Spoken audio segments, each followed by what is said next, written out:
Welcome to Mayo Clinic Sleep Medicine Podcasts, a series for physicians, advanced practice providers, nurses, and other health practitioners treating sleep disorders or interested in learning about state-of-the-art advances in sleep medicine and sleep health. I'm your host, Dr. Michael Silber. And I'm your co-host, Dr. Maitri Juna. We are both consultants at the Center for Sleep Medicine at the Mayo Clinic in Rochester, Minnesota. Thank you all for joining us for today's podcast titled Caspr-2, Iglon-5, and Ma2, The Weird World of Sleep in Autoimmune Encephalopathies, Part 2.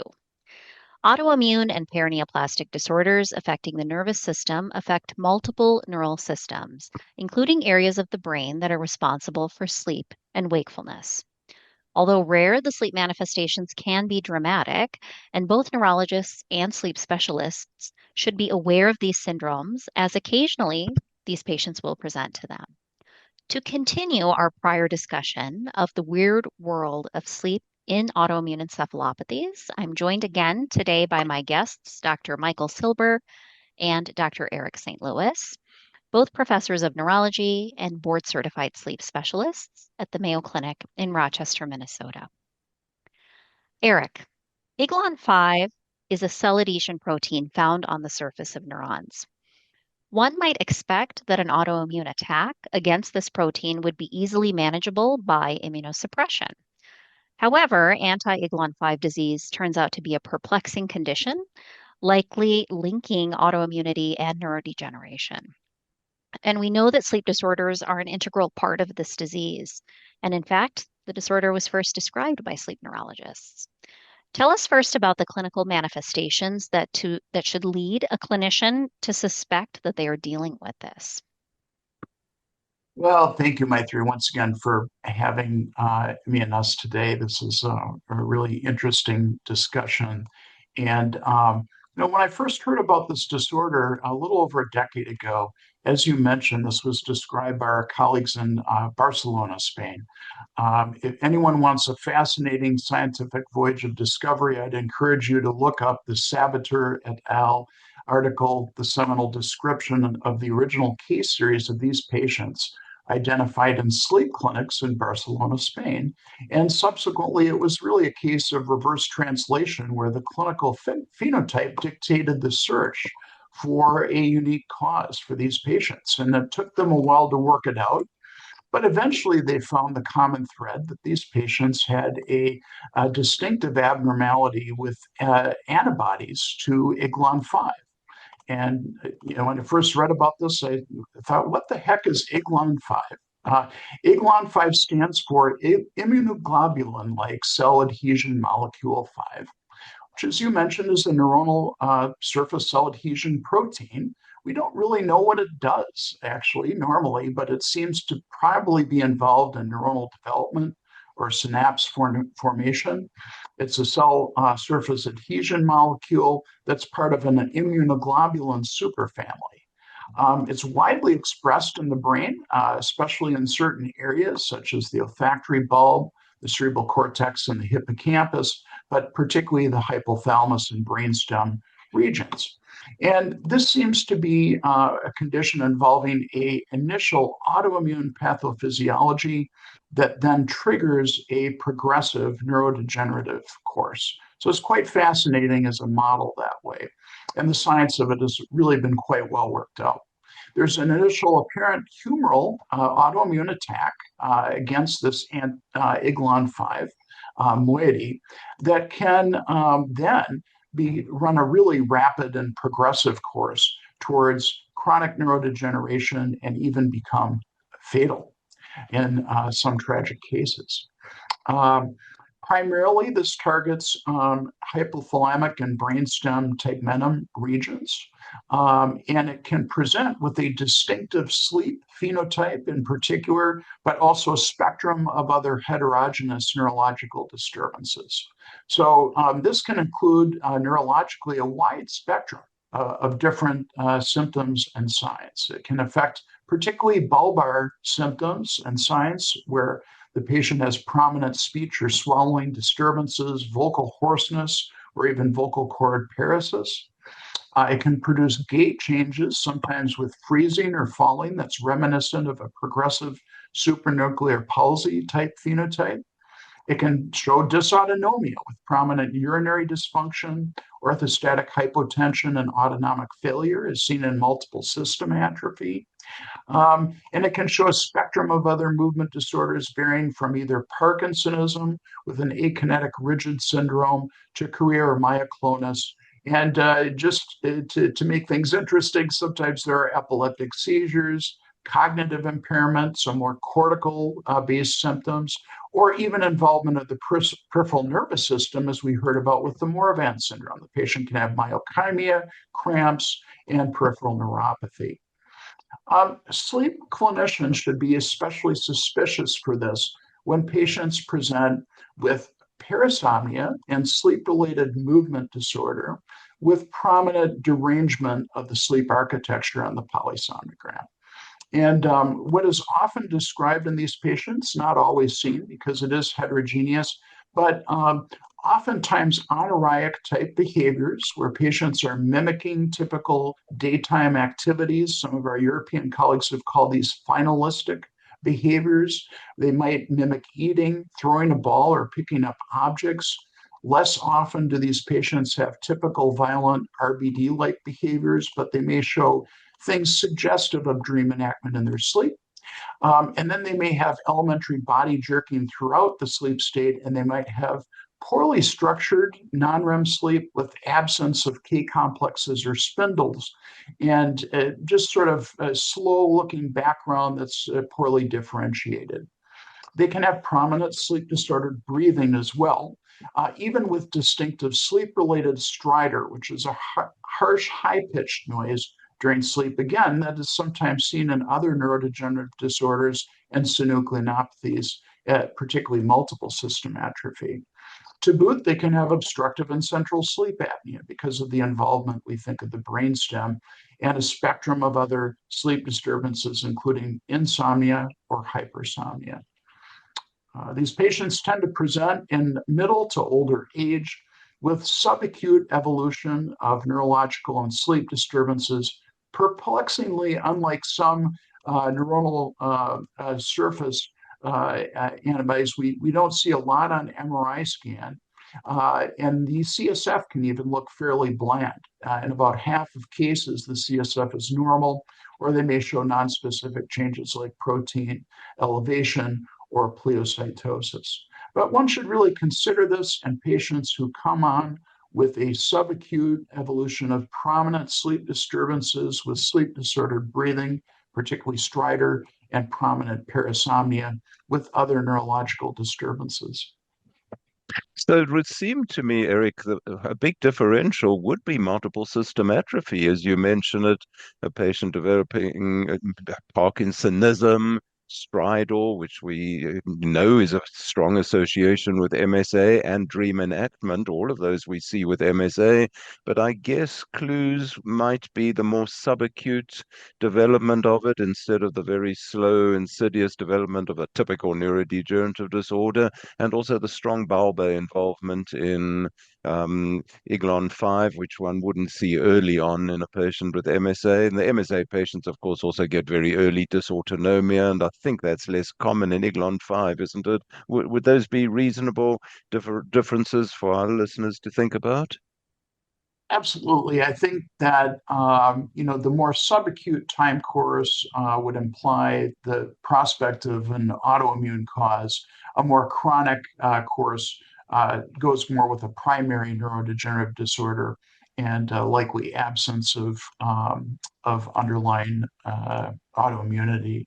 But it can be hard to differentiate the two. I think you're quite right. Eric, what is known about the pathophysiology of this disease? What can be seen at autopsy? And I guess what today is thought to represent the chicken versus the egg? Yeah, it's a fascinating question, and some recent evidence has shed some more light on that about which may be the chicken and which the egg, in the sense that we think anti-IGLON5 is an autoimmune-driven ultimately tauopathy. But it does appear that the cascade of and sequence of changes might be initial autoimmunity, where this causes some disruption of surface neural proteins, damage to neuronal cytoskeletal structures, and subsequently, then it appears the tauopathy emerges. Recent work has shown particularly that there is tau 3 and 4 repeat isoforms that accumulate of hyperphosphorylated tau, similar to what we see in neurodegenerative diseases that are primary. So, the sequence seems to be antibody is the initiated chicken, if you will, in early stage cases that show immune-mediated neuronal destruction and nuclear membrane alterations and structural changes, and then ensuing accumulation of tauopathy. Again, for those of you interested in really looking at a tour de force article that provides very strong evidence that this is the sequence and model of initial autoimmunity and subsequent neurodegeneration, the interested reader could look up Dr. Raphael Reinecke and colleagues' work in the recent issue of Brain. This is pretty much hot off the press in 2026.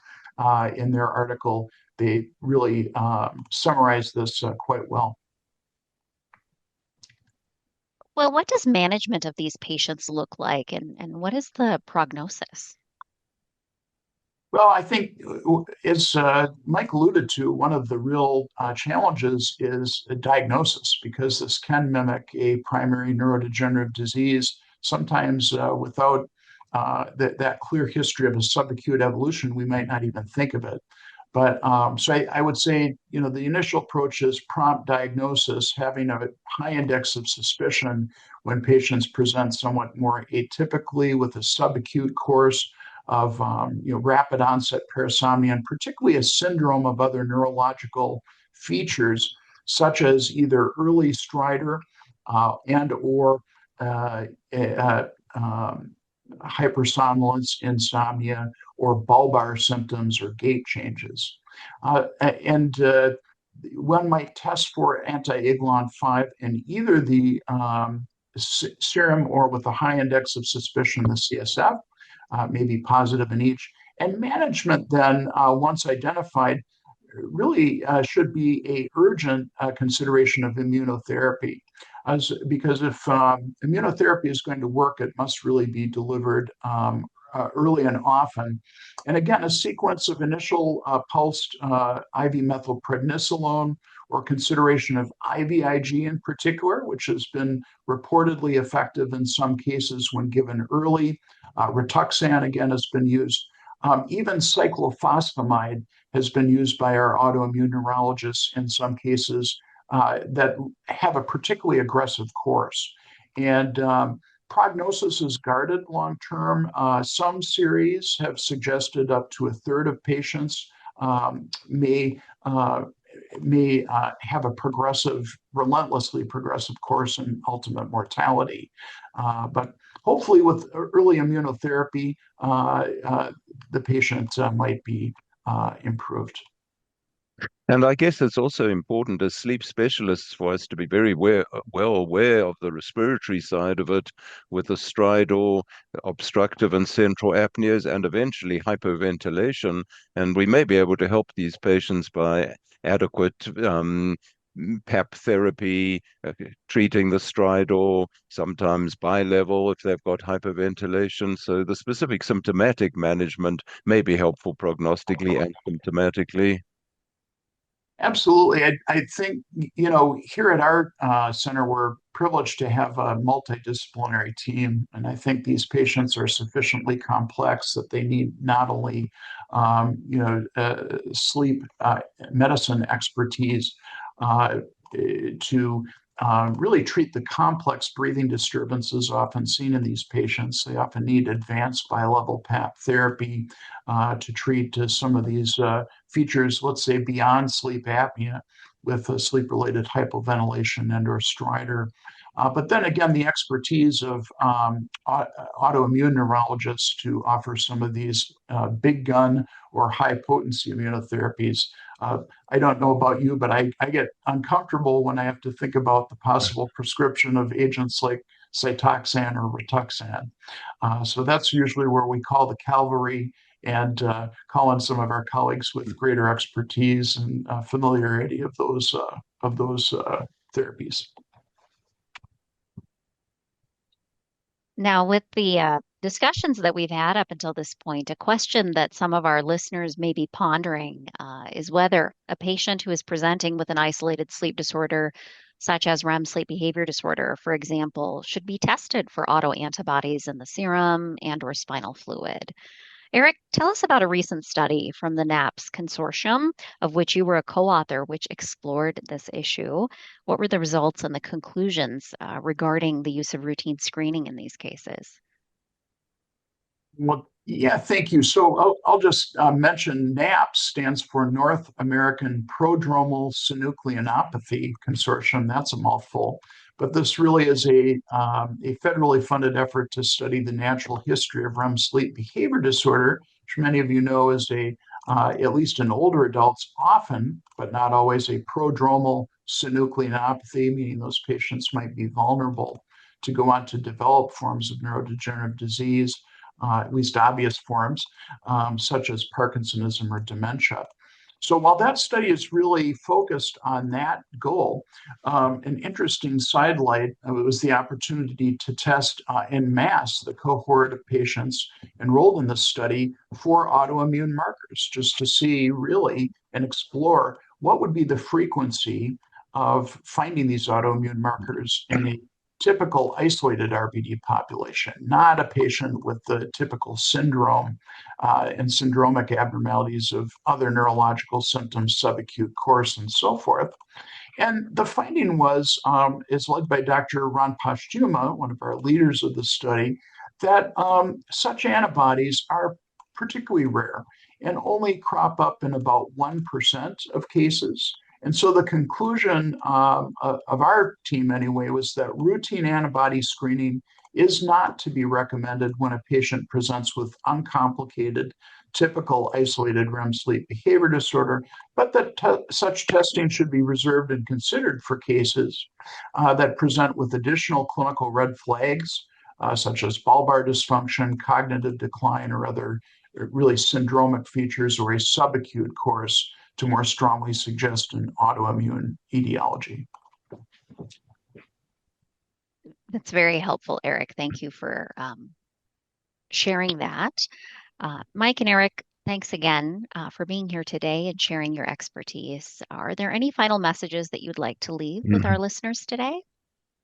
Well, thank you, Maitri. I think the last question that you posed to Eric is really an important one, because there are essentially three sort of clinical syndromes that might present to sleep specialists: narcolepsy, insomnia, and REM sleep behavior disorder. And should we be looking for these conditions? And the study that Eric just described with REM sleep behavior disorder shows pretty clearly that for just plain isolated RBD, it's not cost effective to screen for autoantibodies. I've occasionally seen people with utterly profound insomnia of subacute onset with no obvious cause. The major cause of that is usually major depression.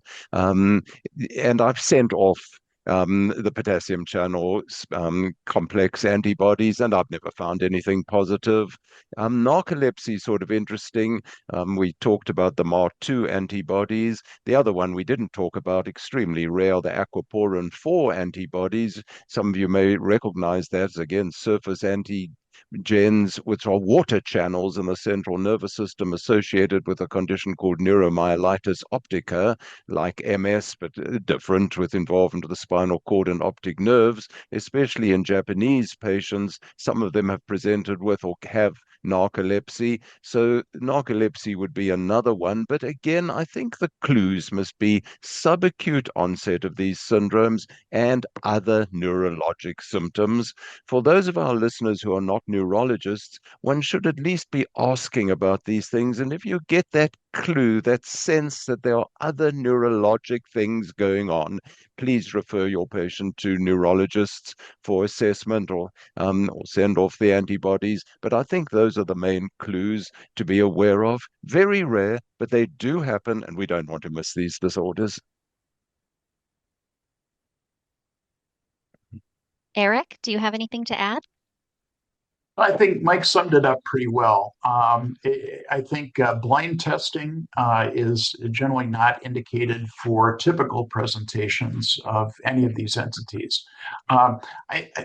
Patients who present with the constellation of neurologic symptoms and signs plus a prominent sleep disturbance, then it may raise the specter of autoimmunity.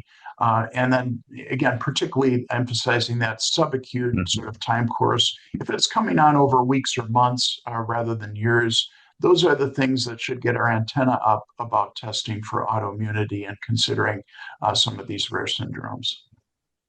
So, thinking along the lines of testing, for our listeners in particular, I wonder if it would be helpful to understand what autoantibodies are included in a serum and or spinal fluid test at their local institutions, correct? I mean, are these antibodies standardly included in all testing panels? Well, that's an excellent question, and it varies, of course, institution to institution. Mayo Clinic is a leading center in this, and we know that a lot of centers send their serum and their CSF to Mayo for them, and even that's a moving target because the cluster of antibodies that are tested for has varied at Mayo. We have certain clusters. If you suspect an encephalopathy, if you suspect a peripheral neuropathy that's autoimmune, there's a different set of antibodies tested. So I think it's important that clinicians specify specifically which antibodies they are interested in. If they have someone they think has Morvan, specifically say you want Caspar-2 and LGI-1 tested. If you're suspecting MAR2, ask for that, and Iglon-5, because they may not be automatically done in some grouping of antibodies, and there are lots of them, and we've only scratched the surface of the numbers that are tested for. Many of them don't have specific sleep manifestations. Eric, does that sound reasonable as advice? Yeah, certainly. And I think we are privileged here to have Mayo Medical Labs and the expertise of our autoimmune group in particular there. As you mentioned, there are various sort of combination panels to test for specific niches, varying from cognitive disorders to movement disorders to epilepsy. We don't have a sleep-specific one yet. Maybe we should. But, these panels all include the typical sleep oriented autoimmune syndromes that we've discussed today. And, I hope this doesn't sound too self-serving, but the Mayo Medical Labs panel will include all of those almost by default. And a privilege we have too of working with those colleagues is we can sometimes ask them to add specific tests, and they're always looking for new targets of autoimmunity behind the scenes. So we're relatively privileged to have that as a resource here. Well, I'd like to thank you both again for sharing your expertise today and to our listeners for joining us. We hope you enjoyed this podcast. If so, please tune in again through wherever you receive your podcasts as we discuss further topics in sleep medicine and sleep health. Thank you.